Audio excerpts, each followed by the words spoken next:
بسم الله الرحمن الرحيم والصلاة والسلام على أشرف المرسلين. Salam alaikum. Bonjour tout le monde. Aujourd'hui, on va voir ensemble le cours numéro 5, toujours sur le module recherche documentaire et conception de mémoire. Nous avons toujours qu'un mémoire doit contenir au moins 3 chapitres, tels que le chapitre numéro 1, on trouve des généralités ou bien ce qu'on appelle l'état de l'art dans une thèse. Ce chapitre doit introduire les notions fondamentales et les généralités permettant de comprendre le travail présenté dans les chapitres suivants. C'est quoi un état de l'art? Donc, vous avez que l'état de l'art, il est nécessaire dans une thèse et consiste à citer les travaux déjà effectués sur le thème abordé dans la thèse. Il doit mettre en évidence les avantages, les inconvénients et les résultats de ces méthodes pour permettre de situer le travail de la thèse. Vous avez toujours dans un mémoire, l'étudiant est tenu à mettre une section intitulée par exemple Travaux réalisés dans la littérature qui donne juste une idée sur les méthodes déjà utilisées et justifie le choix de la méthode adaptée. On passe au deuxième chapitre, c'est bien ce qu'on appelle la méthodologie. Dans ce chapitre, on présente les méthodes adoptées dans le travail en illustrant par des organigrammes, des schémas synoptiques et des algorithmes, c'est nécessaire. Puis on propose une amélioration, une nouvelle idée, on doit la laisser à la fin. Vous avez toujours que la méthode la plus importante ou la plus efficace doit apparaître en dernier avec plus de détails.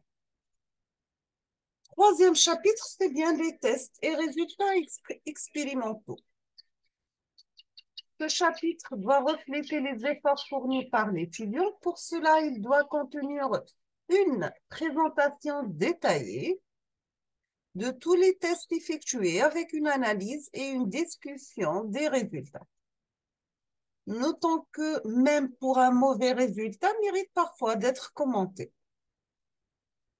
Le chapitre doit être entamé par une présentation de base de données et des critères d'évaluation.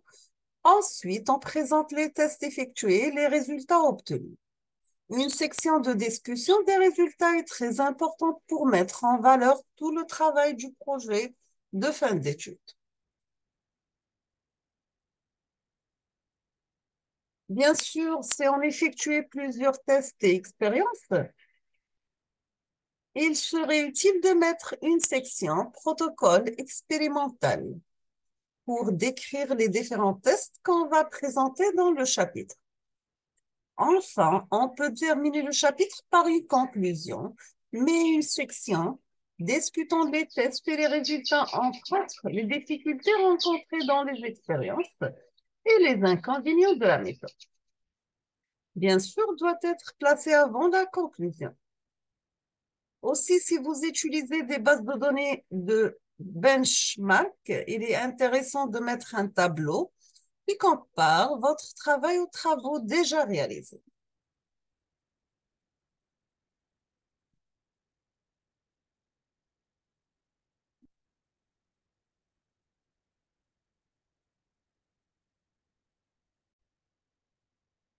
Voici un exemple de présentation de résultats d'un état de l'art. Exemple, les méthodes avec des références et le taux d'erreur. Concernant la conclusion, cette section peut se trouver à la fin de chaque chapitre. Toutefois, dans certains contextes de rédaction, on peut remplacer la conclusion par un résumé. Par exemple, à la fin du chapitre 1, s'il ne contient que des généralités, donc il n'y a rien à conclure, ou une discussion à la fin du dernier chapitre où on discute les résultats, puisqu'il serait suivi par la conclusion du mémoire. Mais il faut faire attention, la conclusion n'est pas un résumé. Alors, il faut éviter de juste rappeler ce qui a été présenté dans le chapitre.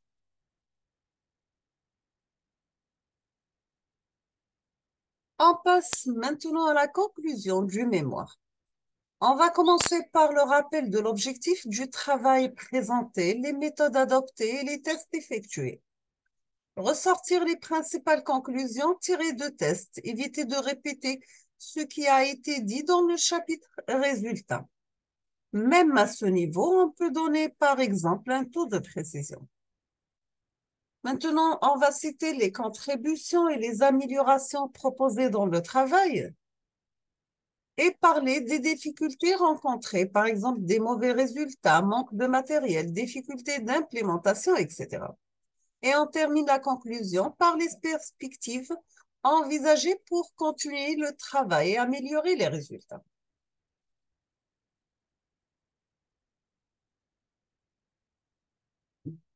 Pour la conclusion, on va commencer par rappeler l'intérêt de l'application et l'objectif du travail présenté. C'était globalement les tests effectués et donner les principales conclusions. Et des perspectives envisagées, les principales difficultés et les perspectives envisagées. On passe maintenant aux références bibliographiques. Vous avez la section des références bibliographiques ainsi que la citation de ces références dont le mémoire doit respecter des normes bien précises. Notons d'abord que toutes les références doivent être citées quelque part dans le mémoire. Et vous avez que les références qu'on peut utiliser sont les articles, les livres, les thèses et les mémoires et les sites web. Nous avons deux formats pour citer les références, soit le format Vancouver ou bien le format Harvard.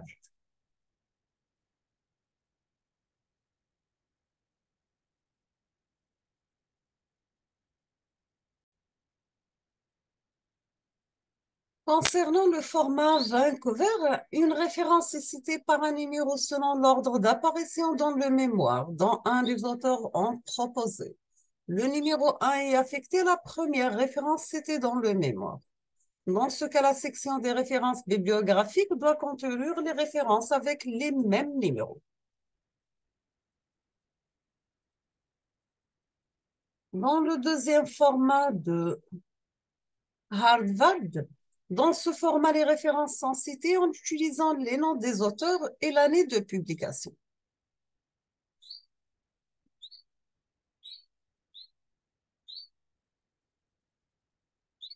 Quelles sont les règles à suivre pour construire la section bibliographie?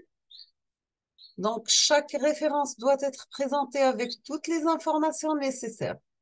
Exemple, thèse et mémoire, donnez le nom de l'étudiant, deux étudiants pour le mémoire, l'intitulé, la nature, exemple, thèse de doctorat en télécommunication et traitement de l'information, PhD in Computer Science, master réseau et télécommunications, le nom de l'université, le pays pour les thèses qui ne sont pas algériennes et le nombre de pages.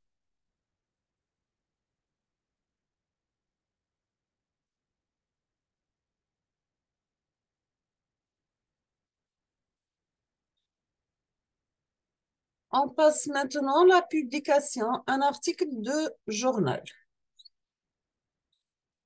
On doit donner les noms des auteurs, l'année de la publication, l'intitulé de l'article et le nom du journal, le numéro de volume et les numéros de page. Pour les articles de conférence, en plus des noms des auteurs et de l'année et l'intitulé de la communication, on donne le nom de la conférence, son numéro d'édition, la ville, la date et le numéro des pages s'ils sont disponibles. Pour les livres, vous avez que les noms des auteurs, l'intitulé, l'année, la mise en édition et le nombre de pages.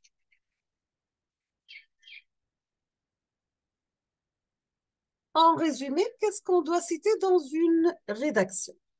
Nous avons toute partie prise d'une source d'information, soit formule, phrase, illustration, graphique, des données statistiques, doit être accompagnée par la référence utilisée. Pour les tableaux et les figures, la référence doit être indiquée dans l'intitulé. On passe maintenant aux annexes, s'il y a un lieu, bien sûr. Une annexe doit contenir une description théorique telle que la démonstration ou bien un algorithme qui ne fait pas partie du cœur de la méthodologie, mais pouvant apporter des informations utiles. Par exemple, dans un PFE, utilisant la transformée ondelette, on peut y présenter des rappels sur la transformée de Fourier en annexe. On peut aussi mettre des tests complémentaires qu'on a omis du chapitre résultat pour alléger la lecture.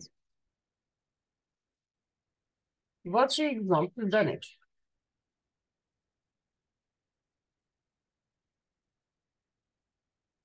On passe maintenant à la conclusion.